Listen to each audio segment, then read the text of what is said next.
दोस्तों, आपका अपना YouTube चैनल आदर्श कोचिंग में स्वागत है। दोस्तों, आज आप लोगों के लिए लेके आए हैं क्लास 12 की सारणिक। क्लास 12 की सारणिक अभी चल रहा है दोस्तों। आज पार्ट है आपका 5, यानी 5वां पार्ट है आपका। इसमें बहुत ही छोटा टॉपिक एक बचा था दोस्तों, त्रिभुज का क्षेत्रफल निकालना सारणिक विधि से। यानी त्रिभुज का कोई भी त्रिभुज हो दोस्तों, जैसे आपका ये त्रिभुज है, इसका बिंदु, ये तीनों बिंदु पता हो आपको, तब आपको कह दिया जाए कि सारणिक विधि से क्षेत्रफल ज्ञात करना। तो आपको 3 क्वेश्चन दिए गए हैं दोस्तों। ये तीनों क्वेश्चन इंपॉर्टेंट है, कहीं ना कहीं बोर्ड पेपर में ये पूछे गए हैं। तो आइए देखते हैं पहला क्वेश्चन। बहुत ही आसान टॉपिक है दोस्तों। क्लास 10 में आपने निर्देशांक ज्यामिति में बहुत अच्छे से पढ़ा है दोस्तों। तो उसमें आप दूसरे नियम से निकालते थे, इसमें आपको सारणिक विधि से निकालना है। बहुत ही आसान टॉपिक है दोस्तों, बहुत ही एक ही मिनट में आपको समझ में आ जाएगा। तुरंत हम बता रहे हैं, बस आप देखते रहिए। बस पहले आप जो बिंदु दिया होता है, पहला क्वेश्चन जैसे दिया है दोस्तों, बिंदु 3 बिंदु दिया है -2, -5 और दिया है 5, 3 और -1, 7। यानी ये एक त्रिभुज है दोस्तों। त्रिभुज के तीनों बिंदु दिया है। ये त्रिभुज है आपका ABC, ये आपका त्रिभुज है। ये बिंदु आपको दिया है -2, -5, इसका बिंदु दिया है 5, 3 और इसका बिंदु दिया है -1, 7। ये त्रिभुज के तीनों बिंदु दिए गए हैं। अब आपसे इस त्रिभुज का क्या पूछ रहा है? क्षेत्रफल पूछ रहा है। तो दोस्तों, बहुत ही आसान विधि से आपको क्वेश्चन सारणिक का है, तो आपसे सारणिक विधि से पूछ रहा है, तो इसलिए आपको हम सारणिक विधि से बताएंगे। तो सबसे पहले इसको सारणिक के रूप में लिखेंगे आप दोस्तों, सारणिक के रूप में लिखेंगे, सारणिक रूप। ये जो बिंदु दिया है आप इसको किस रूप में लिखेंगे?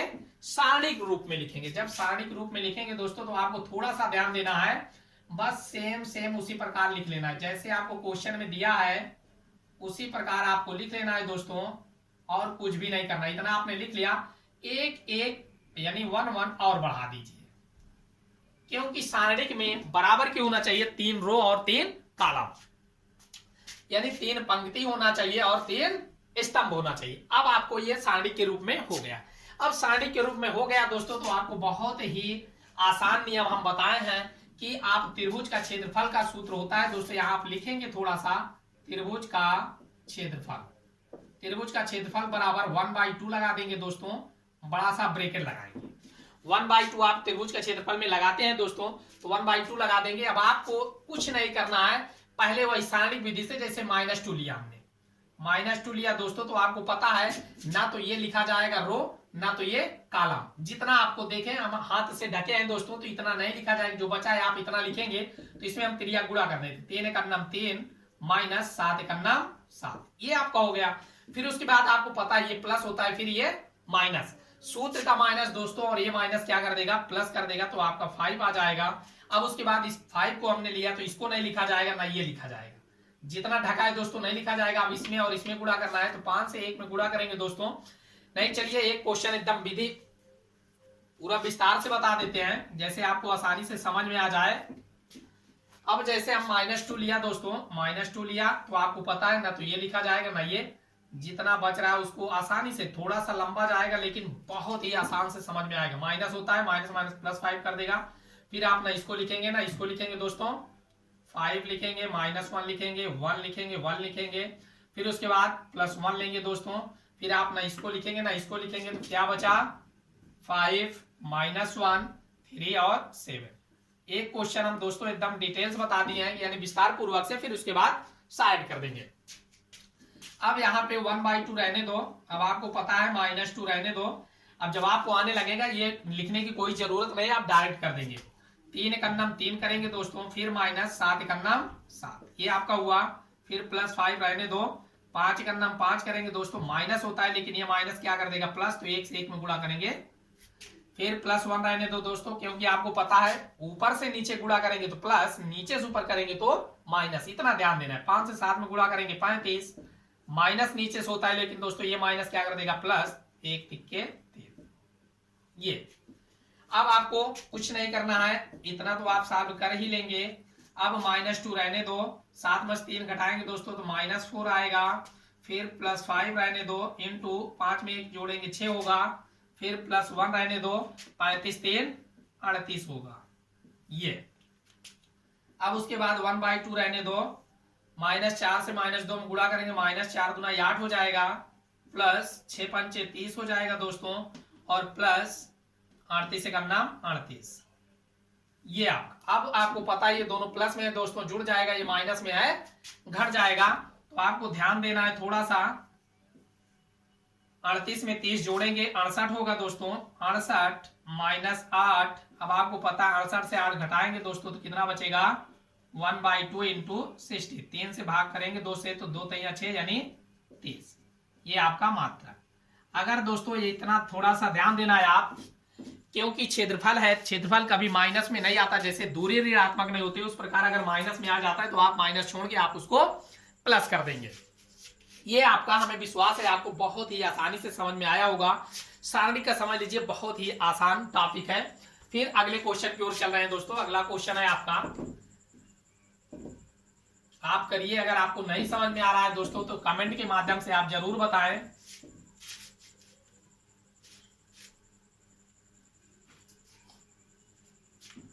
अगला क्वेश्चन है आपका दूसरा नंबर। ये आपका त्रिभुज मान लेते हैं, किसी भी प्रकार का हो। अब ऐसे हम बना देते हैं समबाहु त्रिभुज, नहीं आप कोई जरूरी नहीं एक चित्र बनाए आप।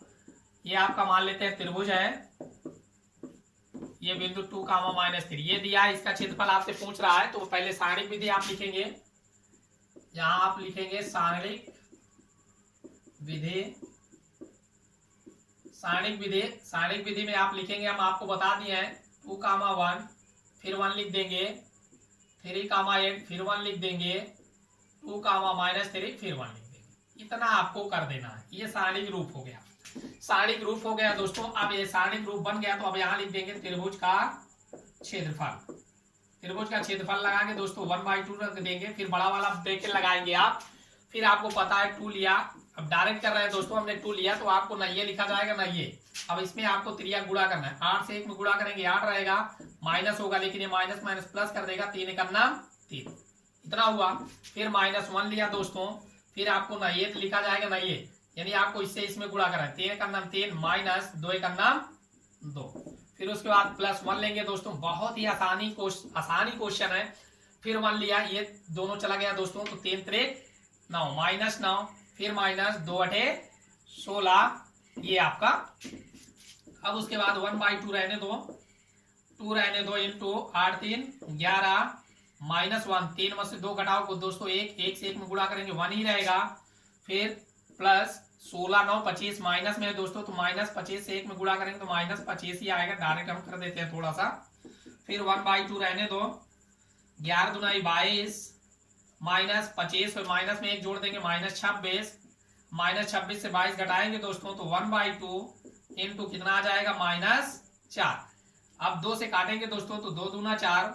अब आपको पता है -2 आया दोस्तों मात्रक, यानी -2 मात्रक। अभी आपसे बताएं कि क्षेत्रफल है दोस्तों तो ये 2 मात्रक प्लस में लिखा जाएगा, माइनस में नहीं होगा।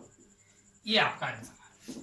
तो हमें विश्वास है दोस्तों अभी इससे संबंधित त्रिभुज का इसी से अगले टॉपिक में आपको और बताया जाएगा, जब संरेख कहता है तब क्या होता है।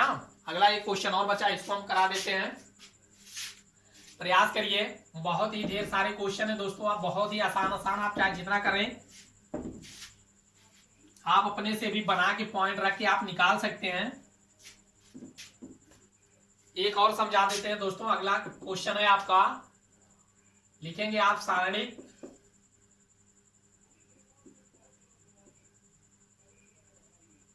आप लिखेंगे सारणिक विधि से, सारणिक विधि, सारणिक विधि के जब लिखेंगे सारणिक रूप में दोस्तों तो -2 4 1 लिख देंगे, 5 -4 1 लिख देंगे, 6 -5 1 लिख देंगे। ये इतना आप लिख दिया दोस्तों। फिर आप यहाँ लिखेंगे त्रिभुज का क्षेत्रफल, जैसे हम पहले कर चुके हैं, आपको उसी प्रकार से फिर गुणा करना है। -2 लिया दोस्तों, अब आपको पता है ये नहीं लिखा जाएगा ना ये लिखा जाएगा, इससे आप गुणा करेंगे तो -4 का नाम 4 माइनस होगा लेकिन प्लस कर देगा, 5 का नाम 5। फिर -4 लिया दोस्तों, आप भी जब करने लगेंगे बहुत ही आसान लगेगा। -4 लिया, ये नहीं लिखा जाएगा ना ये, 5 का नाम 5 -6 का नाम 6 ये हुआ। फिर +1 लिया तो आप ना ये लिखा जाएगा ना ये, तो आप इससे गुणा करेंगे -25 माइनस होगा, लेकिन ये माइनस क्या कर देगा +6 चौको 24। अब उसके बाद दोस्तों 1/2 रहने दो, -2 है, 5 में 4 घटाएंगे कितना आएगा 1, फिर -4 रहने दो इंटू 6 में से 5 घटाओ -1, फिर +1 रहने दो दोस्तों, 25 में से 24 घटाएंगे -1। अब उसके बाद 1/2 रहने दो, आप एक ही बार में कर सकते हैं, 2 × 2 -2, 2 × 2 -2, फिर 4 × 4 माइनस माइनस का प्लस कर देगा, 4 × 4, फिर 1 × 1 -1। अब 2 में 1 जोड़ेंगे दोस्तों, माइनस माइनस के साथ जुड़ेगा, -2 में -1 जोड़ेंगे -3 +4।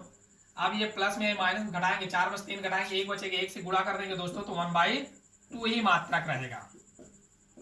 ये आपका आंसर। हमें विश्वास है दोस्तों बहुत अच्छे से आपको समझ में आया होगा।